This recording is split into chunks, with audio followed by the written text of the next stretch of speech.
ঠিক তেমনই একটা কমেন্টস কোনো এক শুভাকাঙ্ক্ষী আমাকে করেছেন।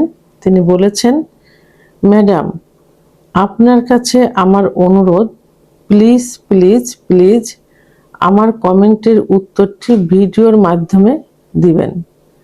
শরীরের যে কোনো অঙ্গ অবাস করার মতন কোনো স্প্রে বা কোনো মলম আছে কি? দেশের এবং প্রবাসের ভাই বোনদের প্রতি সালাম। আসসালামু আলাইকুম। আমি প্রভাষক ডাক্তার রিক্তা পারভিন, হোমিওপ্যাথি এবং আয়ুর্বেদিক চিকিৎসক। চেম্বার সেবা হোমিও কমপ্লেক্স অ্যান্ড সেবা ডিজিটাল ল্যাব, উপজেলা মডেল মসজিদের পূর্ব পাশে, শিমুলিয়া, মাগুরা। আজকে খুব গুরুত্বপূর্ণ একটা বিষয় নিয়ে আলোচনা করব, যে বিষয়টি ইদানিং যুবক, মধ্যবয়স্ক অনেকেই প্রশ্ন করে থাকে বা জানতে চায়। ধন্যবাদ ভাইয়া, খুব সুন্দর একটা কমেন্টস করার জন্য। ঠিক এই ভাইয়াটির মতো অনেকেই কিন্তু এই প্রশ্নটি করে থাকেন। তো অন্তত এতটুকু পেরেছি যে আপনারা অনেকেই সচেতন হয়েছেন, অন্তত একটু পরামর্শ নেওয়ার জন্য। তো যে বিষয়টি আপনারা বলেছেন যে স্থানিক মানে শরীরের যে কোনো জায়গা অবাস করার জন্য আপনারা কোনো স্প্রে অথবা কোনো অয়েনমেন্ট আছে কিনা জানতে চেয়েছেন। তো অবশ্যই এ জাতীয় স্প্রে এবং অয়েনমেন্ট রয়েছে, কারণ এইগুলো নাক, কান, গলা, ছোট ছোট অস্ত্রোপচারের সময় এগুলো ব্যবহার করা হয়। অনেক সময় দাঁতের অস্ত্রোপচারের সময় এটা ব্যবহার করা হয়, কারণ এইগুলার ইনজেকশন দেওয়ার পূর্বে ব্যথানাশক হিসাবে ব্যবহার করা হয়। অনেকে এইগুলাকে আবার কি হিসাবে ব্যবহার করে, যৌন মিলনের সময় ব্যবহার করে থাকে পুরুষ যারা, তাদের দ্রুত বীর্যপাত রোধ করার জন্য। তো এটা যারা করে থাকে, আসলে অনেকে মনে করে যে এটা ব্যবহার করলে হয়তো দীর্ঘ সময় সহবাস করা যাবে। এটা কিন্তু হিতে বিপরীত হয়ে যায়।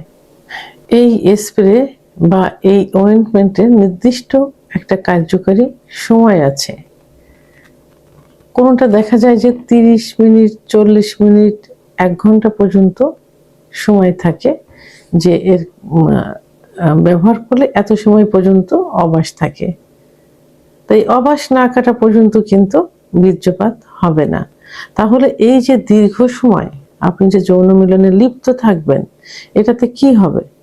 আপনার একটা প্রেশার আসবে কিন্তু, অর্থাৎ আপনি সহজেই নিস্তেজ হয়ে যাবেন, শরীরের উপর জোর খাটাতে হবে, হাঁপিয়ে যাবেন। এটাতে আরো বেশি কষ্ট হবে। অনেক সময় দেখা যাবে যে যখন এটা অবশ্যই কেটে যাবে, বীর্যপাত ছাড়াও অনেক সময় নিস্তেজ হয়ে যাবে।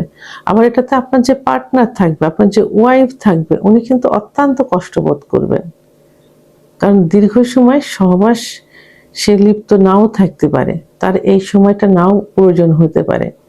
তখন সেও কষ্ট পাবে, সে আর সহবাসে লিপ্ত হতে চাইবে না। পরবর্তীতে কিন্তু আপনার প্রতি সে ভীতু হয়ে যাবে, সহবাস করতে চাইবে না। একটা ভীতু হওয়ার কারণে আপনার প্রতি কোনো আকর্ষণ থাকবে না, এটা ধর্ষণ করার মতো হয়ে যাবে। সেহেতু এই স্প্রে বা এই অয়েনমেন্ট কখনোই আপনারা ব্যবহার করবেন না, কারণ প্রত্যেকটা পুরুষেরই 30-এর পরে যে কিন্তু সেক্স হরমোন কমতে থাকে বিভিন্ন কারণে।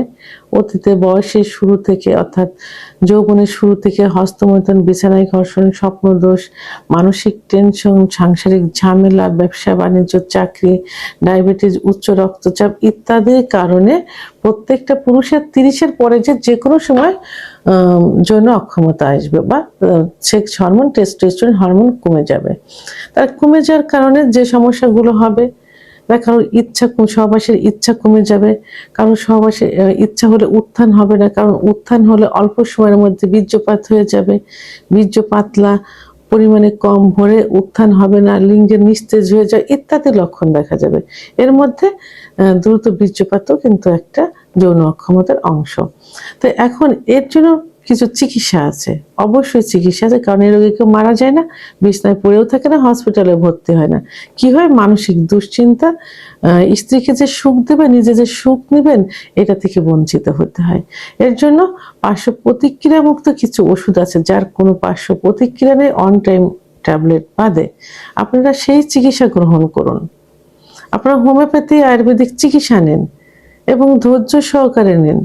অথবা অন্য কোনো চিকিৎসা, যে চিকিৎসা আপনার পুরোপুরি রেজাল্ট আসবে, ডাক্তার আপনার পরীক্ষা নিরীক্ষা করে সঠিক রোগ নির্ণয় করে আপনাকে সঠিক চিকিৎসা দিবেন এবং নির্দিষ্ট একটা সময়ের মধ্যে কিন্তু সেটা ঠিক হয়ে যাবে। তো আপনার ধৈর্য সহকারে একটু চিকিৎসা নিন, দেখবেন ঠিক হয়ে যাবে। অযথা এই স্প্রে ব্যবহার করা, অয়েনমেন্ট ব্যবহার করা, অন টাইম খাওয়ার কোনো প্রয়োজন নেই। আপনার চিকিৎসার মাধ্যমে আবার পূর্বের অবস্থায় ফিরে আসবেন। আপনি নিজেও সুখ পাবেন, স্ত্রীকেও সুখ দিতে পারবেন, পরিবারের সুখ শান্তি ফিরে আসবে ইনশাল্লাহ।